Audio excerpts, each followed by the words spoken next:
तो नमस्कार, आप सभी का स्वागत है आपके अपने YouTube चैनल एक्सेस एकेडमी पर। दोस्तों, आप सभी की आगामी परीक्षाओं को ध्यान में रखते हुए प्रस्तुत है एग्जाम टाइम सीरीज का नवा वीडियो, जिसमें हम राजनीति विज्ञान या नागरिक शास्त्र के सभी टॉपिक्स को रिवीजन के रूप में चैप्टर वाइज पढ़ रहे हैं, जो आप सभी की आगामी परीक्षाओं जैसे TGT, PGT, LT grade, JSC प्रवक्ता, government degree college, assistant professor, Kendriya Vidyalaya संगठन, DSSB और नेट जेआरएफ के लिए विशेष रूप से उपयोगी साबित होने वाली है। दोस्तों, आज की इस वीडियो में हम पढ़ने वाले हैं लोकतंत्र एवं कल्याणकारी राज्य से संबंधित महत्वपूर्ण तथ्यों को। तो आप सभी से निवेदन है कि वीडियो में आगे बढ़ने से पहले वीडियो को लाइक करें, दोस्तों में शेयर करें तथा चैनल को सब्सक्राइब करके बेल आइकन जरूर दबाएं। तो साथियों, एग्जाम टाइम का नवा वीडियो है और ये सीरीज उम्मीद करते हैं आप सभी लोगों के लिए काफ़ी हेल्पफुल साबित होने वाली है। तो आइए शुरू करते हैं आज का ये वीडियो और देखते हैं आज के वीडियो से जुड़े हुए महत्वपूर्ण तथ्यों को। तो दोस्तों, सबसे पहले देख लेते हैं लोकतंत्र से जुड़े हुए तथ्यों को। तो लोकतंत्र का अंग्रेजी शब्द डेमोक्रेसी, यानी लोकतंत्र शब्द अंग्रेजी भाषा के डेमोक्रेसी शब्द का हिंदी रूपांतरण है। और डेमोक्रेसी शब्द है, ये दो ग्रीक शब्दों डेमोस तथा क्रेटिया से मिलकर बना है, जिसका अर्थ होता है शासन की शक्ति। क्या होता है अर्थ? शासन की शक्ति।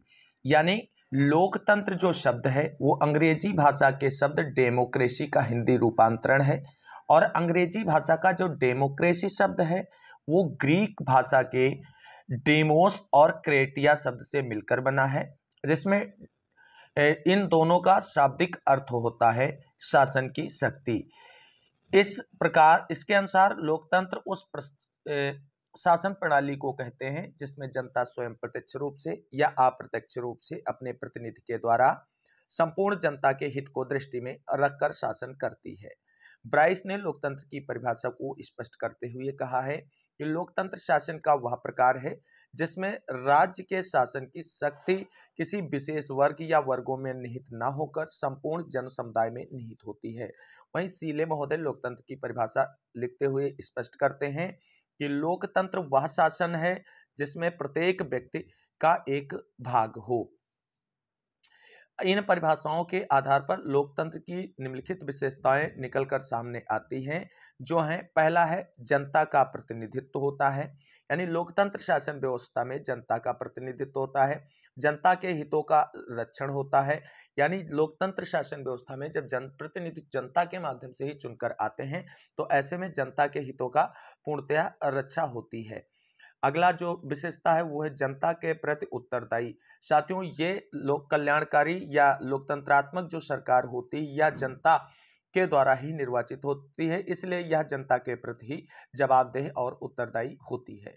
हर्नसा के अनुसार राज्य के प्रकार के रूप में लोकतंत्र शासन की ही एक विधि नहीं बल्कि वह सरकार की नियुक्त करने, उस पर नियंत्रण करने तथा उसे अपदस्थ करने की विधि भी है।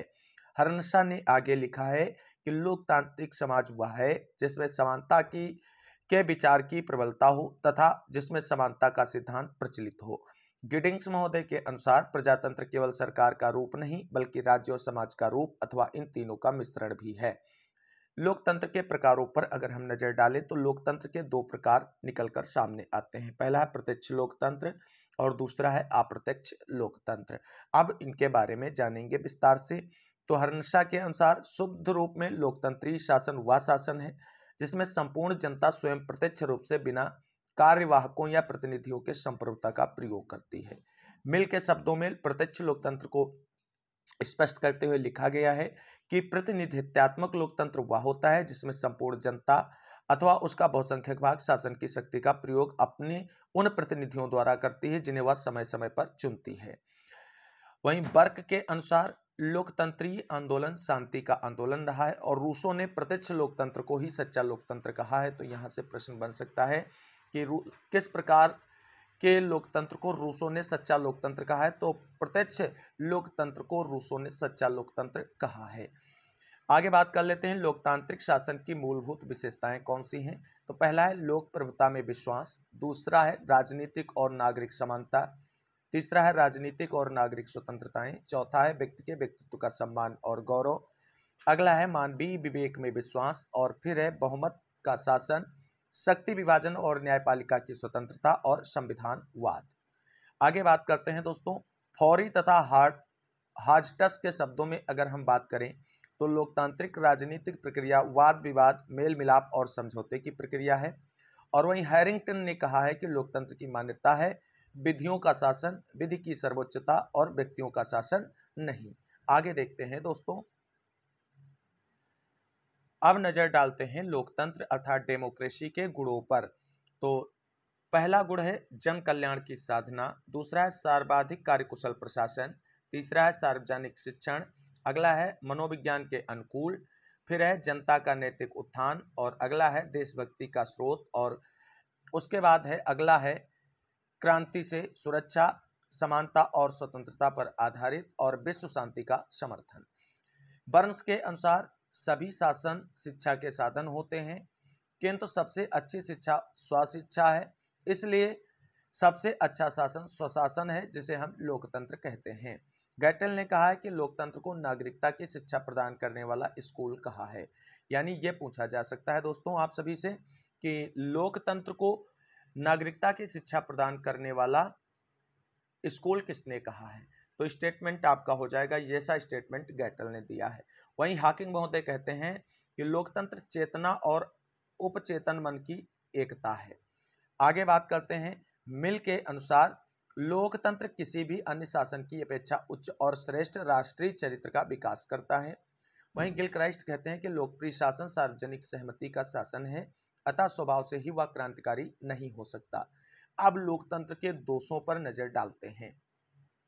तो लोकतंत्र के प्रमुख दोष हैं, पहला है अयोग्यता की पूजा या मूर्खों का शासन कहकर इसकी आलोचना की जाती है, और दूसरा है दल प्रणाली का हितकर प्रभाव, अगला है भ्रष्ट शासन व्यवस्था, और सार्वजनिक धन एवं समय का अपव्यय होता है लोकतांत्रिक व्यवस्था में, ये इसकी एक प्रमुख बुराई है। अगली बुराई है सर्वतोमुखी प्रगति की संभावना, अगला है लोकतांत्रिक समानता एक भ्रम है, और उसके बाद अगली है अनुत्तरदायी शासन। और अगली जो पॉइंट है जिसके आधार पर इसके दोष को इंगित किया जाता है वो राजनीतिक शिक्षा का दंभ, मतदाताओं की उदासीनता, पेशेवर राजनीतिज्ञों का विकास, युद्ध और संकट के समय निर्बल। टेलीरैंड ने आगे लिखा है कि लोकतंत्र दुष्टों का कुलीन तंत्र है, और ये इसकी आलोचना के रूप में समझ लीजिए कहा गया है। वहीं लुडोविसी कहते हैं प्रजातंत्र मृत्यु की ओर ले जाता है, और लेकी ने कहा कि निर्धनतम, अनभिज्ञतम और अयोग्यतम लोगों की सरकार है लोकतंत्र। फैगट ने कहा है कि लोकतंत्र अज्ञानता भरा शासन है, और H.G. वेल्स ने कहा है बुद्धिहीन और अज्ञानियों का शासन ही लोकतंत्र है। हर्नशा के अनुसार लोकतंत्र के नेताओं की स्थिति उन स्कूल मास्टरों जैसी होती है जिनकी नियुक्ति विद्यार्थियों की इच्छा से की जाती है, और जिन्हें विद्यार्थियों की इच्छा से भी ही हटाया भी जा सकता है। बार्कर के अनुसार लोकतंत्र अपनी प्रकृति से ही शीघ्र निर्णय के अनुकूल नहीं है। आगे बर्न्स कहते हैं कि लोकतंत्र जिस सभ्यता को जन्म देता है वह दूषित, साधारण एवं मंद होती है। आगे बर्क ने कहा है कि प्रजातांत्रिक समानता एक भयानक प्रपंच मात्र है। ये इंपॉर्टेंट स्टेटमेंट है, आप सभी को ध्यान रखना है कि प्रजातांत्रिक समानता को किसने एक भयानक प्रपंच मात्र कहा है, तो बर्क ने कहा है। आगे है सार्टोरी के अनुसार अन्य राजनीतिक व्यवस्थाओं की तुलना में प्रजातंत्र अधिक जटिल और दुर्बोध शासन व्यवस्था है। आगे देखते हैं दोस्तों ब्राइस के शब्दों में, तो लोकतंत्र पर अनेक आक्षेप किए जा सकते हैं, लेकिन लोकतंत्र में अच्छी शासन व्यवस्था की खोज मानव जाति ने अभी तक नहीं की है। वहीं लावेल कहते हैं कि अंत में वही सरकार सर्वश्रेष्ठ है जो मनुष्य की नैतिकता, उद्योग, साहस, आत्मबोध व पवित्रता को दृढ़ बनाए, क्योंकि प्रजातंत्र इन बातों को पूरा करता है, इसलिए यह सबसे अच्छा शासन है। तो लावेल ने प्रजातंत्री शासन प्रणाली की तारीफ करते हुए ये स्टेटमेंट लिखा है। अब लोकतंत्र की सफलता हेतु तो आवश्यक परिस्थितियां कौन सी हैं, तो सबसे पहले नागरिकों का नैतिक उत्थान होना चाहिए, दूसरा है शिक्षित एवं जागरूक जनता होनी चाहिए लोकतंत्र की सफलता के लिए, और तीसरा है वो सबसे इंपॉर्टेंट पॉइंट है कि लोकतंत्र की सफलता के लिए आर्थिक समानता अति आवश्यक है, और नागरिकों को स्वतंत्रताएं भी प्राप्त होनी चाहिए, तभी लोकतंत्र की शासन प्रणाली या शासन व्यवस्था जो है सफल हो सकती है। लिखित संविधान एवं प्रजातांत्रिक परंपराएं, यानी लोकतांत्रिक शासन व्यवस्था को अपनाने से पहले एक लिखित संविधान और प्रजातांत्रिक परंपराओं का प्रचलन होना चाहिए। समानता पर आधारित सामाजिक व्यवस्था की स्थापना की जानी चाहिए, समाज में एकता की भावना पर बल दिया जाना चाहिए और स्थानीय स्वशासन जो है वो आपको बता दें लोकतांत्रिक शासन प्रणाली के लिए काफी महत्वपूर्ण है और स्थानीय शासन व्यवस्था को लोकतांत्रिक विकेंद्रीकरण के नाम से भी जाना जाता है, तो ये ध्यान रखना है। वहीं कोल कहते हैं कि आर्थिक समानता के अभाव में राजनीतिक समानता एक भ्रम मात्र है। ये बहुत इंपॉर्टेंट स्टेटमेंट है साथियों और टीजीटी, पीजीटी, एलटी ग्रेड ऐसे कई एग्जाम्स में बार बार ये स्टेटमेंट पूछा गया है। अब आगे देखते हैं दोस्तों, तो आगे देखते हैं दोस्तों, हॉब्सन के अनुसार धनिकों का धन और निर्धनों की निर्धनता लोकतंत्र को भ्रष्ट कर देती है। वहीं सामान्यतः कल्याणकारी राज्य शिक्षा, नियोजन और स्वास्थ्य पर केंद्रित होता है। डेविड मार्श ने द वेलफेयर स्टेट अर्थात कल्याणकारी राज्य के अंतर्गत कल्याणकारी राज्य का अधिक विस्तृत निरूपण किया है और जोसेफ शुम्पीटर ने लोकतंत्र का विशिष्ट वर्गवादी सिद्धांत प्रतिपादित किया है। शुम्पीटर ने अपनी पुस्तक कैपिटलिज्म, सोशलिज्म एंड डेमोक्रेसी अर्थात पूंजीवाद, समाजवाद और लोकतंत्र 1942 में यह तर्क दिया कि किसी भी शासन प्रणाली की पहचान उसकी संस्थाओं से की जाती है। कल्याणकारी राज्य ने व्यक्तिवाद की विचारधारा से स्वतंत्रता तथा साम्यवाद से कल्याण का विचार ग्रहण करके दोनों को इस प्रकार मिश्रित किया है कि यह पुलिस राज्य व संपूर्ण राज्य दोनों का अद्भुत मिश्रण जैसा दिखाई देता है। मुसोलिनी ने कहा है कि लोकतंत्र निर्धन देश के लिए उपयुक्त नहीं है। तो दोस्तों आज के वीडियो में बस इतना ही, एक शॉर्ट वीडियो था राजनीतिक सिद्धांत के अंतर्गत और इसके बाद अब हम तुलनात्मक राजनीति के वीडियोज लेकर के आएंगे। तो साथियों आज की इस वीडियो में हमने आप सभी के साथ डिस्कस किया लोकतंत्र एवं कल्याणकारी राज्य से जुड़े हुए इंपॉर्टेंट क्वेश्चंस को। अब राजनीतिक सिद्धांतों में हमने जितना कुछ पढ़ा है, चाहे आप मान लीजिए राजनीति विज्ञान का अर्थ, परिभाषा, क्षेत्र और प्रकृति, राज्य की उत्पत्ति और उसके प्रमुख सिद्धांत, राज्य के आवश्यक तत्व, राजनीतिक अवधारणाओं में कानून, अधिकार, समानता, स्वतंत्रता, न्याय और राजनीतिक विचारधाराओं में उदारवाद, आदर्शवाद और समाजवाद, अराजकतावाद, फांसीवाद, इन सभी को पढ़ा है। अब आप सभी लोग अगर कमेंट करके बताएंगे तो इन सभी पर आधारित वन लाइनर इंपॉर्टेंट क्वेश्चंस का वीडियो एक अपलोड करेंगे जिसमें प्रीवियस ईयर क्वेश्चंस जो भी पूछे गए हैं उनका जो वो क्वेश्चन पेपर होगा। तो अगर आप सभी लोगों की इच्छा होगी तो उस वीडियो को अपलोड करेंगे, अदरवाइज हम अब तुलनात्मक राजनीति विज्ञान से video series exam time series में ही लेकर के आएंगे। तो आप सभी लोगों ने इस वीडियो को अंत तक देखा और वीडियो को अच्छा लगा हो तो दोस्तों में शेयर करें और चैनल को सब्सक्राइब करें, वीडियो को लाइक जरूर कर दें जिससे हम हमेशा आप सभी लोगों के लिए बेहतर करने के लिए मोटिवेटेड रहें।